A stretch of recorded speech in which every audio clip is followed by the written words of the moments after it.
मैं हूं दिव्या त्रिपाठी और आप देख रहे हैं जन मीडिया टीवी। आज हम बात करने जा रहे हैं एक वैश्विक समस्या और उसके समाधान के ऊपर। हाल ही में अमेरिका ने भारत में 50% टैरिफ को इम्पोज किया है, जिससे भारतीय अर्थव्यवस्था पर संकट मंडराता जा रहा है और उस पर दबाव भी पड़ता जा रहा है। लेकिन भारतीय अर्थव्यवस्था में जो रीढ़ की हड्डी माना जाता है वो है एमएसएमई। और आज हमारे साथ जुड़े हुए हैं एमएसएमई पीसीआई के चेयरमैन मिस्टर प्रदीप मिश्रा सरकार। आज हम इनसे जानेंगे कि आखिर भारत में एमएसएमई का भविष्य क्या है और आखिर इस संकट में एमएसएमई किस प्रकार से भूमिका निभाता है। सबसे पहले तो प्रदीप जी आपका बहुत बहुत स्वागत है जी। तो सबसे पहले जो ये आपको संकट दिखाई दे रहा है, आपको क्या लगता है कि एमएसएमई की भूमिका इसमें कैसे दिखाई देती है? धन्यवाद आपका। पहले तो मैं बता दूं, भारत के ऊपर आर्थिक कोई संकट नहीं है। जिस देश का मुखिया इतना शक्तिशाली विचारधाराओं से ओतप्रोत हो, वहाँ आर्थिक संकट आ ही नहीं सकता। 2014 से लेकर आज हम चौथे पावदान पे विश्व पटल पे हैं, तो निश्चित तौर पे कहीं न कहीं यह हमारे नए भारत और विकसित भारत की पहचान है। कहीं से कुछ भी प्रभाव हमारे भारत पर नहीं है, क्योंकि हमारी अर्थव्यवस्था की जो सबसे बड़ी बैकबोन है वो एमएसएमई है, जो देश की 64% आबादी को और 64% आर्थिक व्यवस्था को सुदृढ़ और मजबूत करती है। मेरा व्यक्तिगत मानना है कि एमएसएमई डिपार्टमेंट और एमएसएमई के प्रपोजल, एमएसएमई के जो एसएमई की स्कीमें हैं, वो संपूर्ण भारत को विकसित भारत बनाने में कहीं न कहीं एक स्तंभ के रूप में खड़ी है। जी, जैसा कि आपने बताया कि एमएसएमई की जो स्कीमें हैं, आखिर किस प्रकार की स्कीमें हैं, थोड़ा हमारी जनता को बताइए। देखिए, भारत सरकार द्वारा और अपने सेल्फ स्टेट द्वारा कई स्कीमें रोजगार संबंधित और उद्योग संबंधित चलाई जा रही हैं। लगभग 164 स्कीमें हैं।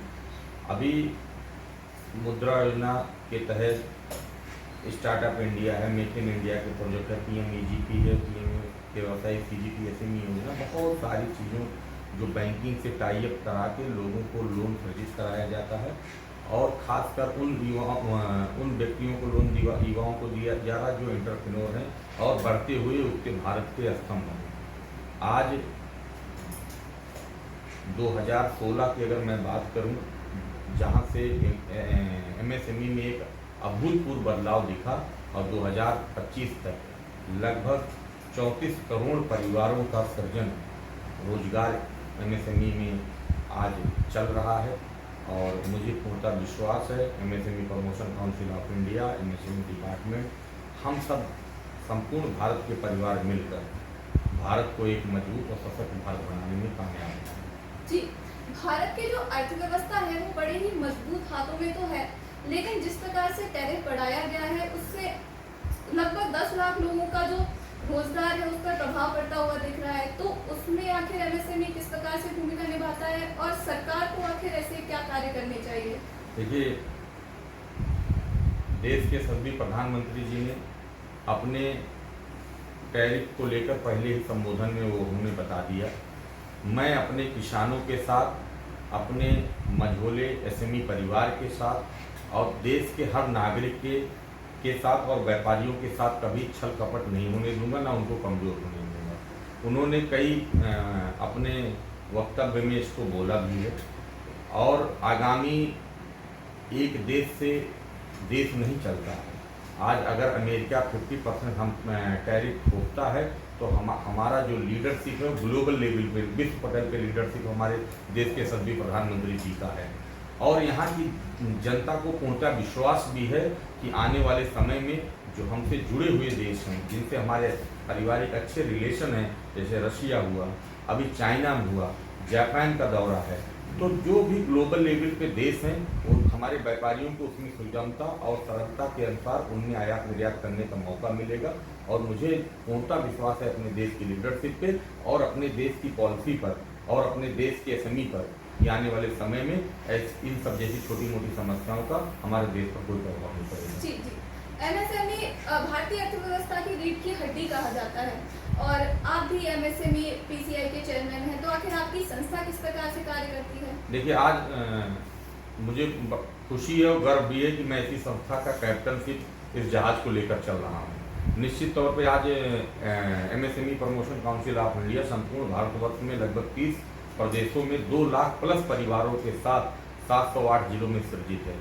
देश की जितनी भी महत्वपूर्ण योजनाएं, चाहे वह प्रदेश सरकार द्वारा हो, चाहे केंद्र सरकार द्वारा हो, उनके साथ हम मिलकर हाथ बटाने का काम करते हैं। देश की सबसे बड़ी संस्था, बैंकिंग संस्था SBI है, स्टेट बैंक ऑफ इंडिया, जिनके साथ हम जुड़कर लोनिंग जो प्रक्रिया, जो सबसे जटिल समस्या होती है हमारे व्यापारियों को, तो उसमें सुगमता महसूस हो, सरलता से उनके प्रोजेक्ट और उनके लोन को व्यवस्था उपलब्ध हो सके, उनके बीच में जाकर हम ब्रिज का काम करते हैं और लोगों तक एंटरप्रेन्योरशिप जो हमारी नारी शक्ति है, चाहे युवा शक्ति हो, चाहे एग्जिस्टिंग लोन है, उनको सहजता और सरलता से उपलब्ध कराने का काम करते हैं। आज ये हमारे लिए गर्व की बात है, लगभग लाखों परिवारों का जीवन यापन MSME promotion council of India के माध्यम से एमएसएमई स्कीमों के तहत और देश और प्रदेश की सरकारों के सहयोग से हम लोग दिन प्रतिदिन आगे बढ़ रहे हैं। जी, जैसा कि आपने कहा कि दिन प्रतिदिन आप आगे बढ़ रहे हैं, लेकिन एमएसएमई का जो वर्तमान में स्थिति है और जो पीछे की स्थिति देखी जाए तो किस प्रकार से बढ़ती हुई दिखाई दी है, काम और किस प्रकार से होता हुआ दिखाई दिया है आपको? देखिए, हम आप इसी भारत में रहते हैं और एसएमई को हम आपने तब जाना जब कोविड जैसे कार्यकाल में हमको ज़रूरत पड़ी local for vocal, make in India जैसे प्रोडक्ट की। मास्क और सैनिटाइजर जैसी जब बाहर की बहुताई कंपनियां यहाँ पे हमारे जो निर्भर असहाय व्यक्ति रहते थे, जो लोग बिलो प्रॉपर्टी का परिवार था, जब उनको ज़रूरत ऐसे सैनिटाइजर या मास्क की ज़रूरत पड़ी तो एक स्तंभ के रूप में एसएमई मार्केट में आई और लोगों के बीच में लोगों में जागरूकता हुई। और मैं धन्यवाद देना चाहूँगा देश के सभी प्रधानमंत्री जी को, जिन्होंने मुखर होकर उन सभी योजनाओं से लेकर जन जन तक पहुँचाने का काम किया, जिसमें एसएमई का प्रचार हुआ। आज एमएसएमई संपूर्ण भारतवर्ष में हर घर हर परिवार तक MSME promotion council of India के माध्यम से पहुंचने का कार्य कर लिया। ये हम सबके लिए गर्व की बात है कि हम भारत में ऐसे छोटे प्रोडक्ट को बना रहे हैं जो लोकल फॉर वोकल। आज स्ट्रीट वेंडर की योजना हो, देखिए कल कैबिनेट में देश के सभी प्रधानमंत्री जी ने 50 लाख परिवारों को और बढ़ाने का काम किया है कि उनमें सुगमता से उनके हाथ कैसे मजबूत हों, क्योंकि एमएसएमई PCI का एक संबोधन है, हमारा संकल्प है। हमारा संकल्प आपका साथ, रोजगार हो, हर घर हर हाथ के जैसे नारे के साथ हम संपूर्ण भारत को 2047 में विकसित भारत के रूप में बढ़ाने का काम और वहां तक पहुंचाने का काम एक मील के पत्थर के रूप में अपने आप को स्थापित करने का काम करते हैं। जी, एमएसएमई जैसा कि आपने कहा कि रोजगार देने का काम बड़ा ही सुलभ तरीके से कर रही है, लेकिन फिर भी रोजगार की समस्याएं काफ़ी हैं। क्या बहुत से लोग ऐसे हैं जो एमएसएमई से परिचित नहीं है अभी भी? हाँ, देश बड़ा है। देखिए, मैं ऐसा नहीं कि बहुत बड़प्पन सरकार का कर रहा हूँ, मैं जो समस्याएं हैं उसकी आलोचना भी करता हूँ। नेचुरल सी बात है, बहुत छोटी छोटी समस्याएं जिनको अभी हमको बहुत दूर करने की ज़रूरत है और हम लोग सरकार के साथ मिलकर ग्राउंड लेवल पर रिपोर्टिंग कर सरकार को, जिले की ब्यूरोक्रेसी को, स्टेट की ब्यूरोक्रेसी को, सेंट्रल लेवल तक हम लोग अवगत करा रहे हैं। निश्चित तौर पे अभी छोटी मोटी बहुत सारी समस्याएं हैं जिनको जागरूकता करने की ज़रूरत है। अभी थोड़ा समय लगेगा क्योंकि भारत एक बड़ा आबादी वाला देश है और वहाँ तक चलना, वहाँ तक लोगों तक पहुँचा पाना और लोगों तक सुगमता से वह चीज़ें उपलब्ध हो पाना अभी थोड़ा टाइम लगेगा। निश्चित तौर पे रोजगार एक बड़ी समस्या है, लेकिन मैं मानता हूँ सरकार उसके प्रति अग्रेसिव भी है, उसका निदान भी कर रही है। हर प्रदेश में जागरूक है। मैं उत्तर प्रदेश की बात करूँ तो देखिए, आज सब सरकारें उत्तर प्रदेश अपनी सेल्फ में CM युवा उद्यमी योजना लेकर आई, हर स्टेट अपने यहाँ लेके आ रही है। मैं अभी बिहार की बात करूँ, बिहार अपने स्टेट में अच्छा डेवलप कर रही है, छोटे छोटे प्रोजेक्ट को कई लोग अपना सेल्फ फाइनेंस इम्प्लीमेंट पॉलिसी बना के कर रही है। राजस्थान कर रहा है, मध्य प्रदेश कर रहा है। तो ऐसा नहीं है, हर सरकारें अपने क्षेत्र में रोजगार को लेकर जागरूक हैं और केंद्र भी सरकार की योजनाओं को इम्प्लीमेंट कराने में कहीं ना कहीं सार्थक हो रही है। निश्चित तौर पे वह दिन दूर नहीं होगा जो हमारा भारत एक सोने की चिड़िया के रूप में रोजगार देश के रूप में स्थापित होगा। जी जी बिल्कुल, ऐसे ही कुछ लोग हमारी जनता में भी होंगे जिन्हें एमएसएमई के बारे में इतना पता नहीं है, तो आप कुछ चंद शब्दों में जो महत्वपूर्ण शब्द हैं उनमें जनता को बताना चाहें अपनी संस्था के बारे में? मैं MSME promotion council of India का चेयरमैन। मैं आप सब प्रिय भाइयों से, देश की जनता से, अपने सभी युवा साथियों से, नारी शक्ति बहनों से निवेदन करना चाहूँगा कि आप हमारे MSME promotion council of India से जुड़ें। वहाँ पे हमारा एक शिकायत पत्र या एप्लीकेटेड पत्र है जिसमें आप अपनी चीज़ों को लिख कर किस तरीके का रोजगार करना चाहते हैं उसमें इम्प्लीमेंट करें, जिससे हम आपके सहायक में सार्थक हों। और मैं एक छोटी सी बात आपको और अवगत कराना चाहूँगा कि एक व्यक्ति को रोजगार देने से आपको जानकर बहुत आश्चर्यचकित होगा, एक परिवार की रोजी रोटी से 50 परिवारों की रोजी रोटी होती है।